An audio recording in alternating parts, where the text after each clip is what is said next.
Pukul 19.45, Jakarta mendadak tenggelam dalam kegelapan total. Gedung-gedung tinggi yang biasanya berkilauan kini berubah menjadi siluet tak bernyawa. Jalan Sudirman yang selalu macet kini lebih mengerikan, ratusan mobil terjebak tanpa lampu lalu lintas, suara klakson bercampur dengan teriakan bingung dari para pengendara. Di sebuah kafe yang ramai, lampu mati mendadak, disusul dengan suara gelas pecah dan jeritan pelanggan yang panik. Dari jendela apartemennya di lantai 25, Nadia memandangi Jakarta yang gelap seperti kota hantu. Cahaya ponselnya menjadi satu-satunya penerangan di ruangan. Ia segera membuka media sosial, mencari tahu apa yang terjadi. Di Twitter, tagar-tagar Jakarta gelap dan tagar listrik mati merajai trending topik. PLN belum memberikan penjelasan. Tidak ada peringatan sebelumnya. Ini bukan mati listrik biasa. Ada sesuatu yang tidak beres. Di rumah sakit Cendana, dokter dan perawat berlarian di koridor yang remang-remang. Generator cadangan gagal menyala, teriak seorang teknisi. Di ruang operasi, seorang dokter bedah berkeringat deras saat melihat monitor jantung pasiennya mati. "Kita akan kehilangan dia. Cepat, cari cara," serunya. Perawat bergegas mengambil senter dan mencoba menyalakan mesin secara manual. Di unit gawat darurat, pasien-pasien kritis mulai gelisah. Seorang ibu menangis histeris saat anaknya kejang, sementara seorang pria tua dengan alat bantu pernapasan mulai kesulitan bernapas. Suasana berubah mencekam, seakan-akan maut sedang menunggu di setiap sudut ruangan. Di dalam apartemennya, Nadia mengetik berita pertama tentang pemadaman ini. Namun, sebelum ia sempat mengunggahnya, sebuah email anonim masuk. Subjeknya hanya satu kata, "Awas." Dengan jantung berdegup kencang, ia membuka isi pesannya. "Jangan percaya apa yang mereka katakan. Ini bukan penghematan energi. Mereka sedang menguji sesuatu. Berhati-hatilah." Darah Nadia berdesir. Ia mencoba membalas email itu, tetapi tak ada respons. Tak lama setelah itu, listrik di sebagian kota tiba-tiba menyala selama beberapa detik, cukup untuk melihat layar ponselnya memperlihatkan berita baru, pemerintah akan mengumumkan penjelasan resmi besok pagi. Tapi sebelum ia sempat membaca lebih lanjut, kegelapan kembali menyelimuti Jakarta. Nadia menatap layar laptopnya yang gelap, lalu menghela napas panjang. "Ini baru permulaan," bisiknya. Pukul 2.13 dini hari, Nadia terbangun oleh suara ponselnya yang bergetar di meja. Nomor tidak dikenal. Jantungnya berdebar saat ia ragu-ragu mengangkatnya. "Halo," bisiknya. Hanya ada suara napas berat di seberang, lalu suara pria berbisik, "Kau harus berhenti mencari tahu." Mereka mengawasi. Sebelum Nadia sempat bertanya, panggilan terputus. Ia merasakan keringat dingin mengalir di punggungnya. Tangannya gemetar saat mencoba menelusuri nomor tersebut, tapi tidak ada hasil. Ia menoleh ke jendela. Jakarta masih gelap, hanya sedikit lampu darurat yang menyala. Siapa mereka? Apa hubungannya dengan pemadaman ini? Nadia merasakan sesuatu yang mengerikan sedang terjadi, dan ia baru saja menjadi bagian dari permainan berbahaya. Setelah panggilan itu, Nadia merasa apartemennya tidak lagi aman. Ia meraih jaketnya, membawa laptop dan catatan investigasinya, lalu keluar diam-diam ke parkiran bawah tanah. Saat ia menghidupkan mobilnya, kaca spion menangkap bayangan seseorang berdiri di kejauhan, mengawasinya. Detak jantungnya meningkat. Tanpa berpikir panjang, ia menekan pedal gas dan melesat keluar. Jalanan masih gelap karena pemadaman, hanya diterangi sorot lampu mobilnya. Di belakang, dua lampu depan ikut melaju cepat. Mereka mengikutiku. Nadia membelok tajam, mencoba kehilangan ekor, tapi mobil hitam itu terus mendekat. Nafasnya tersengal saat ia melihat pertigaan sempit di depannya. "Harus cepat," desisnya, sebelum membanting setir ke gang kecil yang hanya cukup untuk satu mobil. Mobil pengejarnya berhenti di ujung gang, tapi Nadia telah menghilang di dalam kegelapan. Nadia akhirnya berhenti di sebuah kafe tua yang masih memiliki listrik dari genset darurat. Ia duduk di sudut ruangan, menyesap kopi dengan tangan gemetar. Tiba-tiba, seorang pria berjaket abu-abu duduk di depannya. "Kau Nadia, kan?" Suaranya rendah. Nadia menegang. "Aku Arya, dari PLN. Aku tahu apa yang sedang kau cari. Dan aku punya bukti kalau pemadaman ini disengaja," katanya sambil menyodorkan sebuah flash drive. Mata Nadia membesar. Sebelum ia bisa bertanya lebih lanjut, Arya berbisik, "Tapi kita harus bergerak cepat. Aku juga diawasi." Di dalam kamar hotel kecil yang ia sewa untuk sementara, Nadia menatap flash drive yang diberikan Arya. Dengan napas tertahan, ia menyambungkannya ke laptop. File rahasia dengan label "Blackout garis bawah project" terbuka. Di dalamnya ada dokumen yang berisi diagram jaringan listrik, memo pemerintah, dan rekaman suara. Ia menekan tombol play, suara seorang pria bergema, "Kita butuh alasan untuk menguji sistem ini. Pemadaman total adalah langkah pertama. Jangan sampai bocor ke publik." Mata Nadia melebar. Jadi ini memang disengaja. Tapi untuk apa? Ia terus menggulir file dan menemukan sesuatu yang membuat darahnya berdesir, peta Jakarta dengan beberapa titik merah yang ditandai. Ini bukan sekadar uji coba. Ada sesuatu yang lebih besar sedang direncanakan. Sebelum Nadia bisa menggali lebih dalam, suara keras terdengar dari luar kamar. Brak! Pintu kamar nyaris terlempar dari engselnya.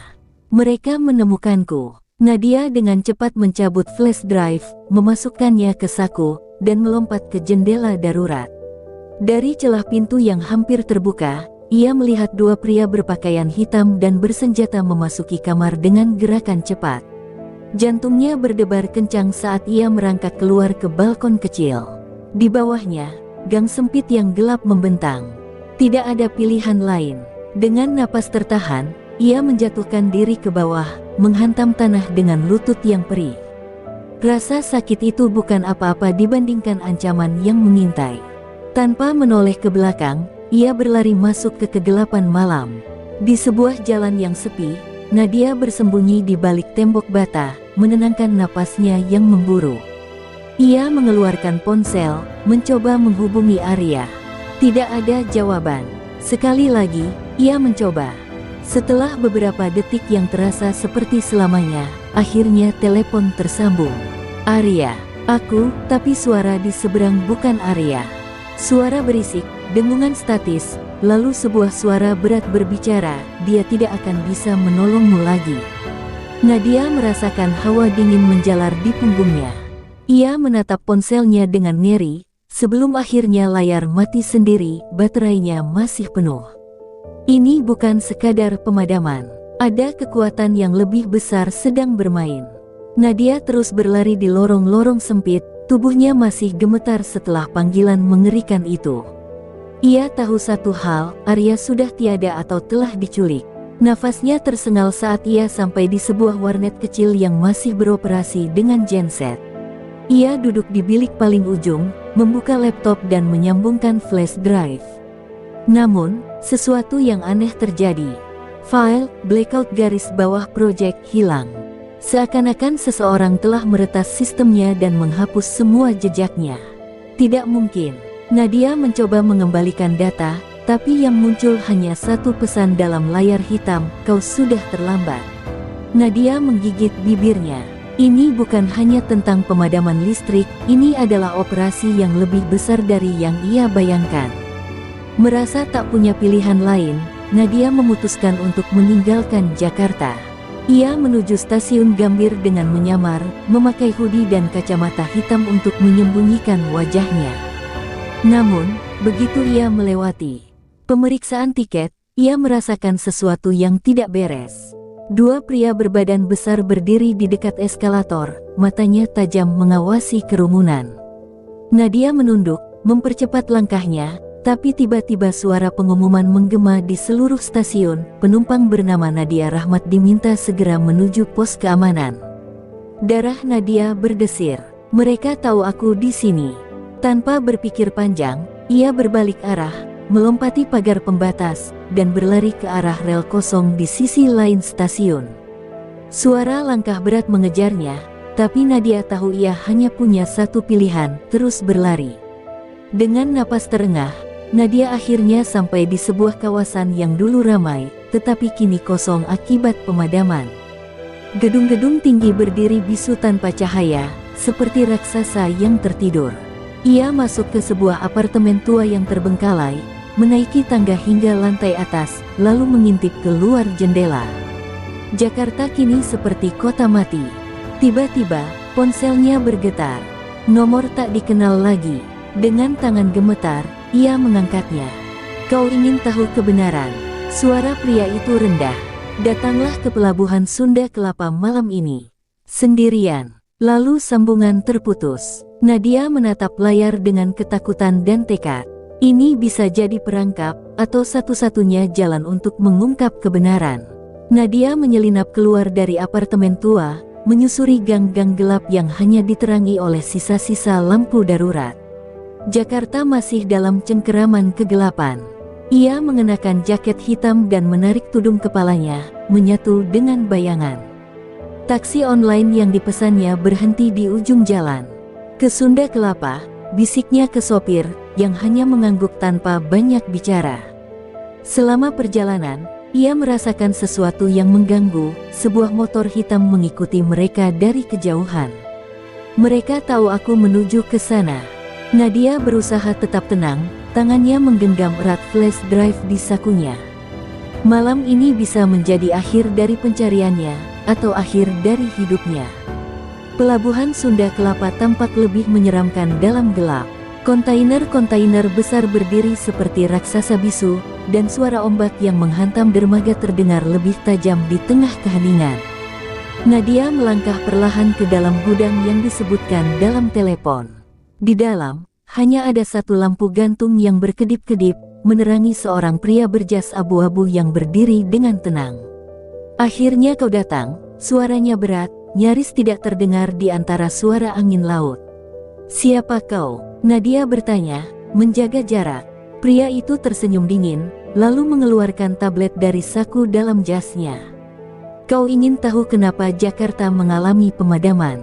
Ia menekan tombol di layar, dan sebuah video mulai diputar, menampilkan rekaman rapat rahasia antara pejabat tinggi negara dan perwakilan perusahaan energi asing. "Kita buat Jakarta lumpuh, lalu mereka datang sebagai penyelamat. Ini semua bisnis." Sebelum Nadia sempat merespons, suara langkah kaki bergema di luar gudang. Pria itu mengangkat alis. "Kau diikuti." Nadia menoleh ke pintu, 3 pria berbaju hitam masuk dengan senjata di tangan. "Kau pikir bisa membocorkan ini?" Salah satu dari mereka menatap Nadia dengan dingin. Pria berjas abu-abu mundur perlahan, matanya penuh perhitungan. "Ini jebakan." Nadia menyadari terlambat. Ia berusaha lari ke belakang gudang, tapi suara tembakan meledak di udara. Peluru menembus peti kayu di dekatnya, serpihannya mengenai pipinya. Dengan napas tersengal, ia melompat keluar dan berlari di antara kontainer. Malam ini bukan hanya tentang kebenaran. Ini adalah pertarungan hidup dan mati. Nadia berlari sekuat tenaga, napasnya memburu di antara suara tembakan yang terus meletus di belakangnya. Ia menabrak peti kayu, membuat tumpukan barang jatuh dan menghalangi jalan pengejarnya. Tangannya berlumuran darah, bukan miliknya, tapi dari serpihan kayu yang menghantam kulitnya. Ia meringis, tapi tidak punya waktu untuk merasakan sakit. Di kejauhan, kapal kargo besar bersandar di dermaga, mesinnya masih menyala. Itu satu-satunya cara keluar. Dengan sisa tenaga, ia melompat ke dalam air, tubuhnya tenggelam ke dalam laut hitam yang dingin. Teriakan orang-orang di belakangnya terdengar samar sebelum akhirnya sirna dalam arus gelap. Nadia berenang ke sisi kapal dan meraih tali tambang yang menjuntai. Dengan tenaga terakhirnya, ia memanjat ke dek, tubuhnya menggigil kedinginan. Suara derit besi beradu dengan angin laut yang menusuk tulang. Kapal ini menuju kemana? Ia mengintip ke jendela dek bawah dan melihat sesuatu yang membuat jantungnya berdegup kencang, kotak-kotak berlogo perusahaan listrik nasional. Mereka mengangkut peralatan penting di tengah pemadaman. Nadia menyusup ke dalam ruang kargo, matanya menyisir setiap label. Tiba-tiba, ia menemukan peti dengan segel merah bertuliskan "Classified Pemerintah". Dengan tangan gemetar, ia membuka tutupnya. Di dalamnya, terdapat dokumen yang bisa mengguncang negara. Tepat saat Nadia hendak membaca dokumen itu, suara langkah kaki mendekat. Ia buru-buru bersembunyi di balik tumpukan peti. Seorang pria berjas hitam masuk, berbicara melalui radio. "Ya, kami berhasil mengangkut semua peralatan. Tidak ada yang tahu soal ini, kecuali satu orang." Jantung Nadia berdegup kencang. "Mereka tahu aku masih hidup." Pria itu menekan tombol di dinding, dan suara alarm terdengar di seluruh kapal. "Cari dia!" Suara perintah menggema. Nadia harus keluar dari sini, atau ia tidak akan pernah keluar hidup-hidup. Alarm berbunyi nyaring, menggema di seluruh kapal. Nadia tahu waktunya hampir habis. Langkah kaki berat mulai terdengar dari arah tangga besi, mendekati ruang kargo tempat ia bersembunyi. Pilihan Nadia hanya dua, tetap bersembunyi dan tertangkap, atau mengambil risiko dengan melawan. Dengan napas tertahan, ia meraih batang besi di dekatnya, bersiap menghadapi siapapun yang masuk. Pintu kargo terbuka dengan kasar, dan seorang pria bersenjata melangkah masuk, menyorotkan senter ke sudut-sudut ruangan. Begitu cahaya menyorot ke arahnya, Nadia melompat, mengayunkan besi tepat ke kepala pria itu. Ia terhuyung dan jatuh, senjatanya terlempar ke lantai. Nadia meraihnya secepat kilat, tapi suara langkah kaki lain membuatnya sadar ia tidak sendirian. Dengan pistol di tangan, Nadia berlari keluar dari ruang kargo dan masuk ke ruang kontrol kapal. Panel elektronik masih menyala meskipun pemadaman melanda Jakarta. Seseorang masih mengendalikan kapal ini. Di layar monitor, peta navigasi menunjukkan kapal bergerak ke arah perairan internasional. Tapi ada sesuatu yang lebih mencurigakan, sebuah kode akses berkedip di sudut layar, Blackout 003, Authorization Confirmed. Nadia mengernyit, "Blackout." Kata itu muncul lagi. Ia mulai mengetik di keyboard, mencoba mengakses data lebih dalam, tapi sebelum ia berhasil, sebuah suara terdengar dari belakangnya. "Turunkan tanganmu, sekarang." Nadia berbalik perlahan, mengangkat tangan dengan hati-hati. Di hadapannya berdiri seseorang yang tidak pernah ia sangka akan mengkhianatinya. Arya, sahabat sekaligus sumber informasinya yang ia kira telah mati, berdiri dengan pistol terarah padanya. "Jangan lakukan ini," bisik Nadia, matanya dipenuhi keterkejutan dan kemarahan. Arya hanya tersenyum pahit. "Kau tidak mengerti, Nat. Ini bukan hanya soal listrik. Ini soal siapa yang memegang kendali." Nadia menggigit bibirnya. "Jadi kau bekerja untuk mereka?"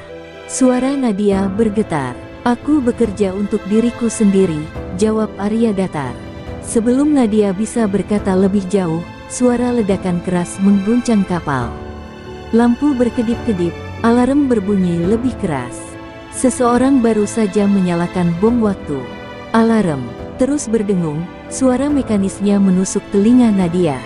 Di layar kontrol, hitungan mundur mulai muncul, pukul 4.58, pukul 4.57, 5 menit sebelum ledakan. Ia menatap Arya, yang masih mengarahkan pistol ke arahnya. "Kalau kita tidak pergi sekarang, kita mati di sini," seru Nadia. Namun, Arya tetap tak bergeming, ekspresinya penuh konflik. "Aku tidak bisa membiarkanmu keluar dengan informasi itu," jawabnya pelan. Nadia menatapnya tajam. 5 tahun persahabatan mereka, semua berubah dalam sekejap. Tapi ini bukan saatnya untuk perasaan. Dalam sekejap, ia menendang meja di depannya, membuat Arya kehilangan keseimbangan. Pistol terlepas dari genggamannya, dan dalam hitungan detik, Nadia sudah berlari keluar, mengejar nyawanya. Kapal mulai berguncang, tanda bahwa sistemnya sudah tidak stabil. Suara langkah kaki bergema di lorong logam yang sempit. Para anak buah yang menjaga kapal kini berlarian, beberapa mencoba naik ke sekoci penyelamat. Nadia tahu satu-satunya cara keluar adalah dengan melompat. Ia mencapai geladak utama, angin laut menghantam wajahnya dengan keras. Ombak bergelora di bawah sana, sangat tinggi, sangat ganas. Tapi ia tidak punya pilihan. Dengan sisa tenaga, ia berlari ke pagar pembatas dan jangan bergerak. Suara berat menghentikan langkahnya. Dua pria bersenjata berdiri di ujung dek, menghalangi jalannya. Mereka tahu ia akan mencoba kabur. Detik-detik terus berjalan, pukul 0.30, pukul 0.29, salah satu pria mengangkat senjatanya, siap menembak. Nadia harus berpikir cepat. Tanpa memberi kesempatan, ia meraih rantai jangkar di sampingnya dan melemparkannya ke arah lampu dek, membuat cahaya berpendar dan membutakan lawannya sesaat. Kesempatan itu cukup baginya untuk berlari ke pagar dan melompat ke laut tepat saat ledakan mengguncang kapal.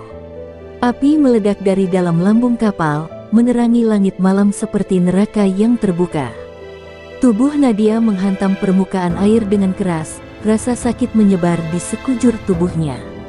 Ia tenggelam, dunia di atasnya berubah menjadi kobaran api yang membakar langit malam. Dingin, gelap, sunyi. Tubuh Nadia tenggelam semakin dalam, dikelilingi oleh air yang pekat seperti malam tanpa bintang.